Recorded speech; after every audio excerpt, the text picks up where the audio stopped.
Hello students, कैसे हैं आप लोग। तो आज हम लोग शुरू करने वाले हैं ये इंग्लिश क्लास।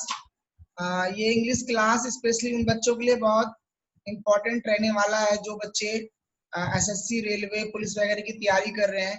तो बहुत इजी वे में मैंने नोट्स बनाया है, तो आप इसको वीडियो को 1 से 2 बार आप अच्छे से देखिए, बिल्कुल शांति दिमाग से आपको बिल्कुल समझ में आएगा।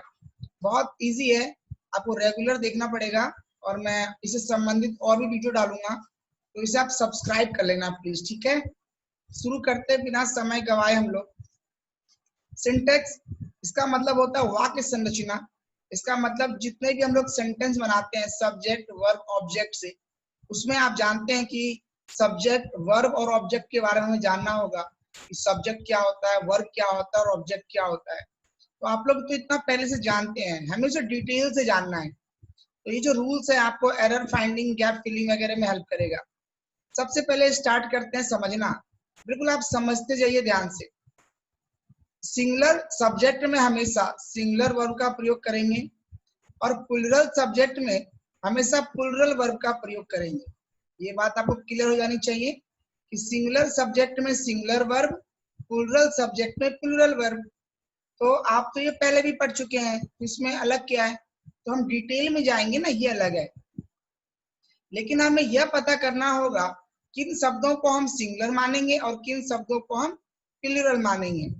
देखिए singular subject I, you, he, she, it, नाम वगैरह को हम लोग सिंगुलर सब्जेक्ट मानते हैं, ठीक है। और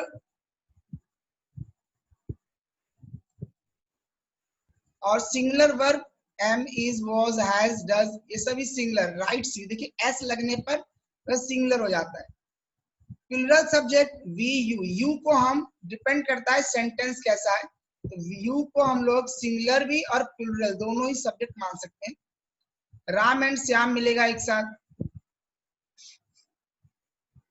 तो इसी प्रकार से प्लूरल वर्ब हम किसे मानेंगे, आर, वर, हैव, ड्रिंक, ये सभी प्लूरल वर्ब हो जाएगा।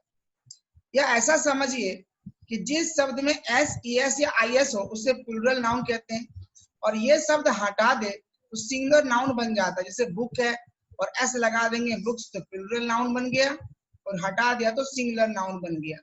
तो आप सिंगुलर सब्जेक्ट समझ पा रहे हैं और सिंगुलर वर्ब समझ पा रहे हैं, प्लूरल सब्जेक्ट समझ पा रहे हैं और प्लूरल वर्ब भी समझ पा रहे हैं। उसी प्रकार से आप प्लूरल नाउन और सिंगुलर नाउन भी समझ पा रहे हैं, सिंगुलर नाउन और प्लूरल नाउन। आगे बढ़ते हैं। देखिए बहुत डिटेल से है, आपको बहुत आसानी से समझना होगा इसको स्लोली। काम में यानी वर्ब में, काम का मतलब वर्ब में एस, एस, आई एस जोड़ दें तो सिंगुलर बन जाता है, और हटा दे तो प्लूरल बन जाता है। जैसे कि गो जो है, इसमें देख सकते हैं आप कि जो गो है, comes, Yeats, works, works, drinks, जिसमें एस लगा पड़ा है वो तो सिंगुलर है।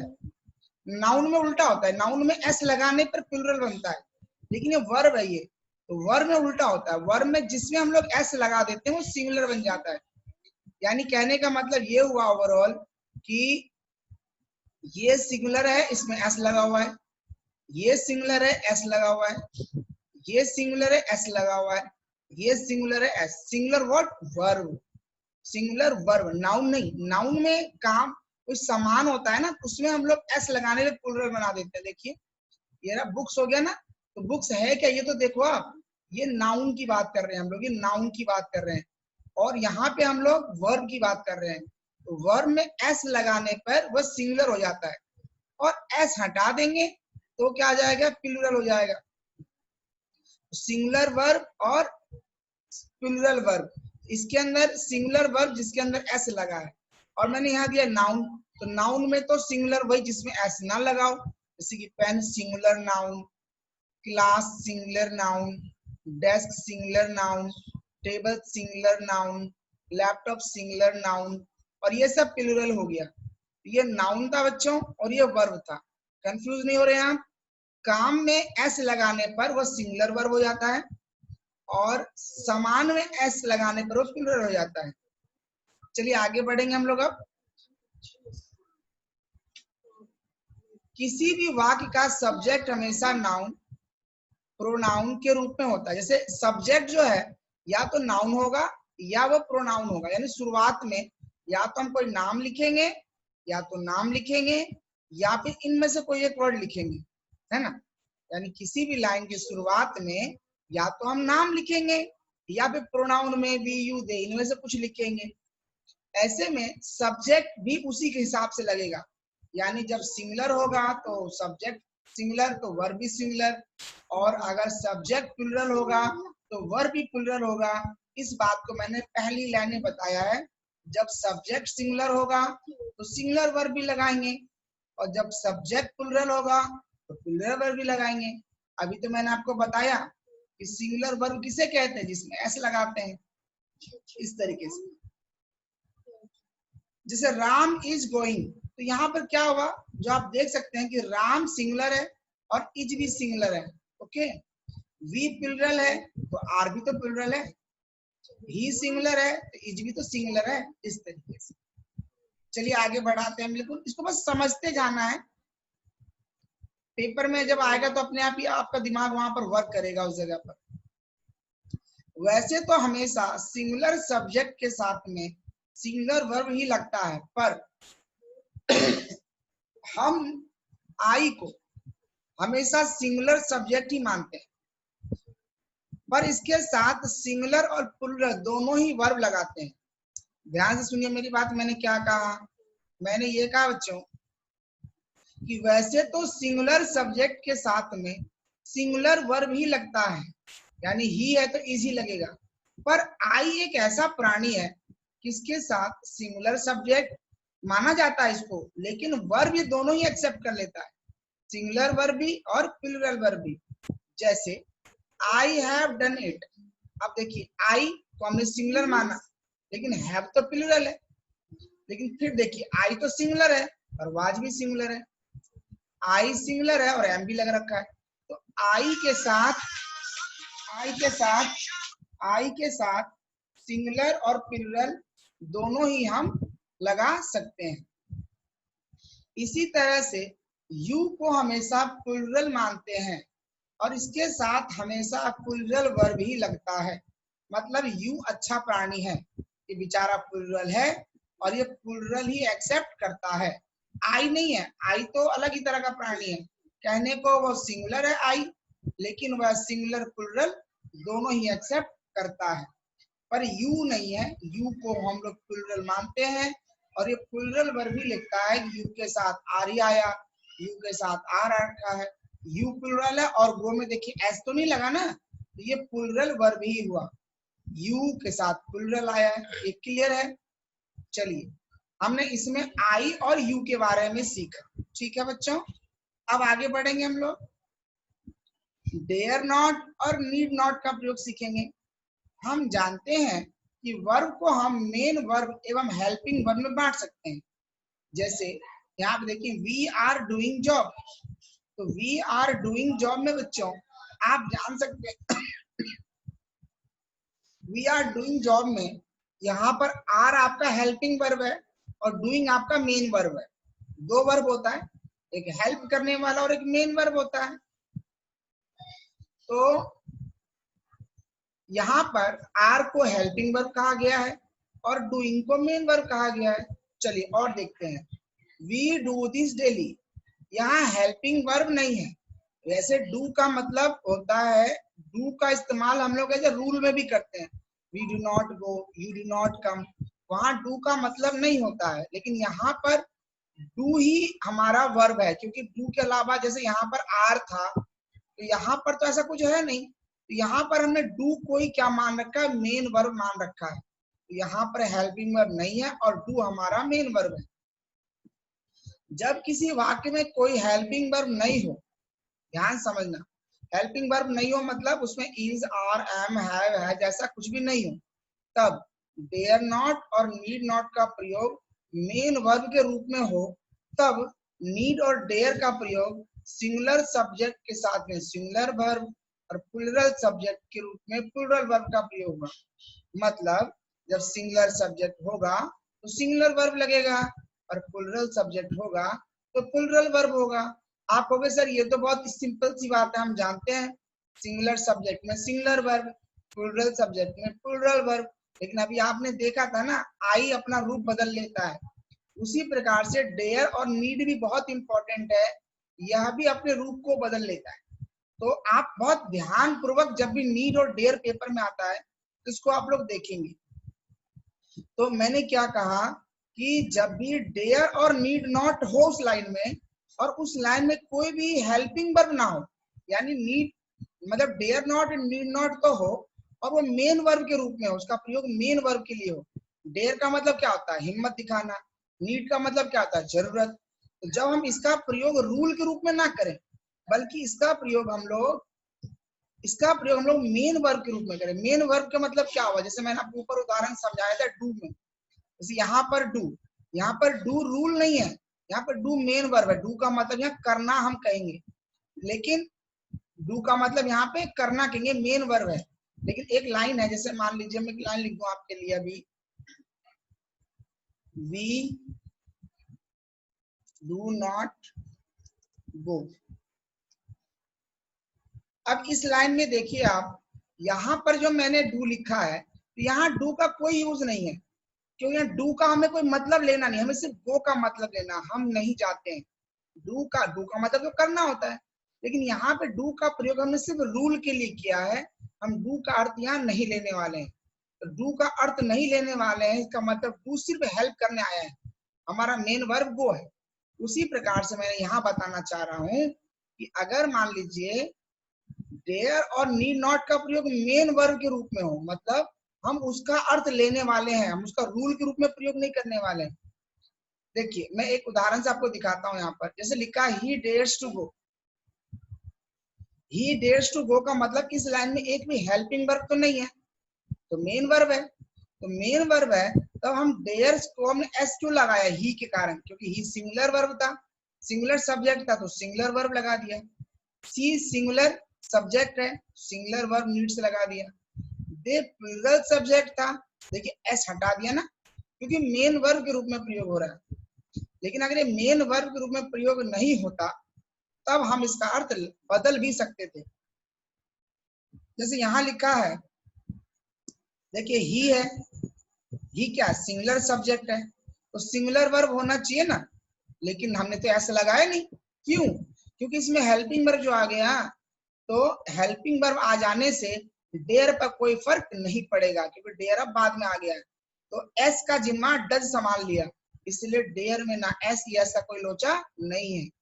आप समझ पा रहे हैं दोनों लाइन में डिफरेंस? शी है, सिंगुलर सब्जेक्ट है, तो सी सिंगुलर है, तो वर्ब भी सिंगुलर होना चाहिए। तो यहाँ तो एस लगता तब ना सिंगुलर होता, पर एस तो लगाया नहीं। इसका मतलब सी सिंगुलर था और ये प्लूरल है। क्यों? क्योंकि इसमें हेल्पिंग वर्ब आ जो गया है। तो सीधी सी बात है, हेल्पिंग वर्ब जब आ जाएगा तो नीड और में एस वगैरह आप नहीं लगाओगे, डेयर में भी नहीं लगाओगे। लेकिन अगर उसमें कोई हेल्पिंग वर्ब नहीं होगा, जैसे कि ऊपर की लाइन में था, इसमें एक भी हेल्पिंग वर्ब नहीं था, तब हमें डेयर में ही एस यस लगाना पड़ेगा, क्योंकि और तो कुछ है नहीं। आप समझ पा रहे हैं मेरी बातों को? थोड़ा तो डिफिकल्ट होता है, फिर भी मैं सिंपल करके समझाने की कोशिश कर रहा हूँ। अगला है, हम नीड और डेयर के बाद टू तो लगाते हैं, पर नीड नॉट और डेयर नॉट के बाद टू का प्रयोग हमेशा नहीं होता है। कल्पना वाले वाक्य में दो प्रकार के होते हैं, जैसे एक तो वो वाक्य जिसकी कल्पना सच ना हो सके, और दूसरा वो जो कल्पना सच हो सकता है। इसके आगे हम रूल और पढ़ेंगे। कल्पना वाले वाक्य पढ़ेंगे, इमेजिनेशन, ऐसे वाक्य जो बिल्कुल असंभव हो और उसकी शुरुआत if, as if, as though, if only, suppose, I wish, he wishes, she wishes से होता है। इसमें हमेशा वर्ब का ही प्रयोग होता है, तो बिल्कुल असंभव है। I wish Manisha Verma wife, मैं चाहता हूं कि मनीषा मेरी वाइफ हो, पॉसिबल ही नहीं है, तो कैसे हो पाएगा। If he were my boss, अगर वो मेरा बॉस होता, पॉसिबल ही नहीं है। तो जो बिल्कुल असंभव हो उसमें तो वर ही लगाना है, परंतु ऐसे वाक्य जिसकी वास्तविक स्थिति का पता चले उसमें ऐसा नहीं होगा। उसमें सिंगुलर सब्जेक्ट में सिंगुलर वर्ब प्लूरल सब्जेक्ट में प्लूरल वर्ब मतलब हमेशा वर्ब का प्रयोग नहीं करेंगे। If you were come here, अगर तुम यहाँ आते, आई विल टीच यू। अगर आप देखिए ये प्लूरल यहाँ माना है और यहाँ पे कम भी प्लूरल है। अच्छा, स्नेहा लुक्स, स्नेहा देखती है as though she has been working for 2 hours, जैसे कि वह 2 घंटे से पढ़ रही हो। तो यह भी लगभग इमेजिनेशन की लाइन है। अरे यार ऐसा लगता है, ऐसा है नहीं। तो ऐसे में ये वर्ब का प्रयोग नहीं होगा, यानी बिल्कुल असंभव होगा, उसी में ही वर्ब का प्रयोग होगा। उम्मीद कर रहा हूं कि आप समझ पा रहे होंगे, और नहीं समझ पा रहे तो आपको दोबारा देखना पड़ेगा, और आप खुद से भी नोट्स बनाएंगे तो यकीन मानिए उतना इजी नहीं है। आशीर्वाद, आशा और कामना वाले वाक्य, इसे ऑप्टेटिव सेंटेंस बोलते हैं। हमेशा ऑप्टेटिव सेंटेंस आशीर्वाद, आशा, कामना वाले वाक्य में प्लूरल वर्ब का ही प्रयोग होता है और में छुपा भी रहता है। जैसे गॉड सेव द किंग, भगवान गॉड ने उसे बचाया, लेकिन मे वर्ड यहाँ पे क्या है, छुपा हुआ, हिडन है। तो may God save the king, तो याद नहीं, हमेशा प्लूरल वर्ब ही लगाएंगे इसमें हम लोग। भगवान तो एक है, उस इसका हिसाब से ये सिंगुलर सब्जेक्ट हुआ भगवान, तो यहाँ सेव्स होना चाहिए, पर ऐसा नहीं है। जब आशीर्वाद, आशा और कामना वाले वाक्य होते हैं वो हमेशा प्लूरल में ही लिखा जाता है। चलिए आगे बढ़ेंगे हम लोग। एंड से जोड़ने के नियम। एंड से जोड़ने के क्या नियम है? एंड से जुड़ने वाला वाक्य यदि फेमस पेयर वर्ड्स हो, फेमस पेयर जैसे हम बोलते हैं चावल कड़ी, दूध दही, ऐसा फेमस पेयर जो एक साथ आते हैं, तो सिंगुलर सब्जेक्ट में सिंगुलर वर्ब प्रयोग होगा। जैसे bread and butter, rice and कड़ी, ऐसे कि दो सिंगल अनकाउंटेबल नाउन को, अनकाउंटेबल से गिन ना सके, एंड से जोड़ दें तो प्लूरल सब्जेक्ट में प्लूरल वर्ब का प्रयोग हुआ। जैसे कि फायर एंड वाटर, देखिए यहाँ पे 2 वर्ड है ना, फायर को गिन सकते हैं ना वाटर को गिन सकते हैं, समझ रहे हैं आप? तो ये अनकाउंटेबल नाउन हो गया। तो प्लूरल सब्जेक्ट में प्लूरल वर्ब, सिंगुलर सब्जेक्ट में सिंगुलर वर्ब। फैमिली रिलेशन से में मेरा, तुम्हारा, हमारा आदि का प्रयोग हो और एंड से जुड़ा हो तो 2 अलग व्यक्ति का पता लगे तो प्लूरल सब्जेक्ट प्लूरल वर्ब लगाएंगे। जैसे my mother and father are happy, मेरी मम्मी और मेरे पिताजी हैप्पी हैं। तो यहाँ पर 2 अलग अलग व्यक्तियों का पता लग रहा है, इसीलिए हमने माय मदर और फादर को हमने 2 अलग व्यक्ति माना है, तो यानी प्लूरल सब्जेक्ट माना है, और यहाँ प्लूरल हमने हेल्पिंग वर्ब भी लगाया है। योर अंकल एंड आंटी, तुम्हारे अंकल और आंटी 2 अलग अलग व्यक्ति हैं, आर वेरी पुअर। परंतु ऐसे में कि दोनों व्यक्ति का एक होने का बोध हो, पर हमें कभी ऐसा लगे यार दोनों एक ही व्यक्ति है, तब ऐसा नहीं होगा। जैसे माय टीचर एंड एमडी, मेरे टीचर और एमडी, मैनेजिंग डायरेक्टर और टीचर, दोनों ही मिस्टर आशुतोष। या फिर the principal and secretary, principal और secretary was there, principal and secretary मतलब एक ही व्यक्ति वो प्रिंसिपल भी है और एक ही व्यक्ति सेक्रेटरी भी है, इसलिए हमने इन दोनों व्यक्ति को एक ही, मतलब एक ही व्यक्ति के पास 2 पोस्ट है, इसलिए जब ये एक व्यक्ति है तो यहाँ पर सिंगुलर वर्ब का ही प्रयोग होगा, सिंगुलर हेल्पिंग वर्ब। परंतु 2 अलग व्यक्ति का पता लगे तो प्लूरल सब्जेक्ट में प्लूरल वर्ब का प्रयोग होगा। जैसे the principal and the secretary, देख सकते हैं मैंने दोनों में द अलग अलग लगाया है, तो the principal and the secretary were there. यहाँ से पता लग रहा है कि मैंने दोनों में जो द लगा दिया है, इससे ये होगा कि 2 अलग अलग व्यक्ति हो गए, इसलिए यहाँ पे प्लूरल हेल्पिंग वर्ब का प्रयोग किया गया है। मैंने काफी सारे बातें बोल दी हैं, तो आप जो है थोड़ा वीडियो को पीछे करके दोबारा देखोगे ना, धीरे करके देखो, जैसे 10 मिनट 15 मिनट आज देखा, फिर कल देखो, परसों देखो। मैं आपके लिए बहुत सारा रूल्स लेकर आऊंगा और आप इसको पढ़ेंगे तो आप मतलब आप मान लीजिए कि आप जो एरर है उसको आप इजीली ढूंढ पाएंगे पेपर में और अच्छे मार्क्स अचीव कर पाएंगे। इंग्लिश अपने आप में चैलेंजिंग होता है, तो आप बस मेरे चैनल का नाम याद रखिए, चैनल का नाम MIT classes bye Ashutosh sir. ये आप जैसे YouTube में डालेंगे तो ये आपको मिल जाएगा, ठीक है। चलिए हम आगे बढ़ेंगे। Two singular noun, two singular noun, noun समझ रहे हैं ना, मैंने बताया था नाउन जिसमें एस लगता है, एस लगने पर प्लूरल और एस यस हटा दो सिंगुलर। तो क्या करें, दो सिंगुलर नाउन यानी दो समान, उसमें एस जुड़ा हुआ नहीं होगा, एंड से जुड़े हो तब से प्लुरल माना जाएगा और प्लुरल वर्ब का ही प्रयोग होगा। जैसे राम भी नाउन है, श्याम भी नाउन है, दोनों ही सिंगुलर है, लेकिन दोनों सिंगुलर को मिला देंगे तो इसे प्लुरल मानेंगे और यहाँ पे हमने आर लगा दिया है। हफ्शा एंड शाहीन दो अलग अलग लड़कियों के नाम है, आर सिस्टर्स, दो अलग लड़कियां हैं और यहाँ पर हमने से दो अलग व्यक्ति मानना है, इसलिए हमने प्लुरल हेल्पिंग वर्ब लगाया है। चलिए रूल्स में आगे बढ़ेंगे हम लोग। जब दो एडजेक्टिव, एडजेक्टिव समझते हो, विशेषण को कहते हैं, जो विशेषता बताता है उससे हम लोग एडजेक्टिव बोलते हैं। तो जो दो एडजेक्टिव, दो खासियत एंड से जुड़ा हो तब क्या होगा। हम जानते हैं कि कोई भी शब्द जो विशेषता बताता है उसे एडजेक्टिव कहते हैं, जैसे सामाजिक, राजनीतिक, अच्छा, ठंडा आदि सब।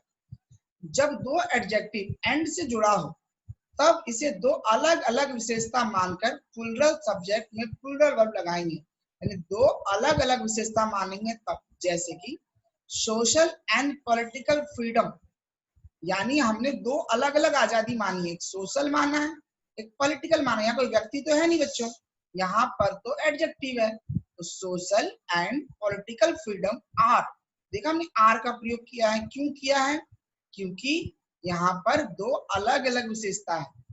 यदि दो विशेषता को एंड से जोड़ दिया जाए तथा पहली विशेषता से पहले ए एन का प्रयोग हो तो उसे एक ही मानते हैं, परंतु दोनों विशेषता के लिए अलग अलग ए एन हो तब उसे प्लुरल मानते हैं।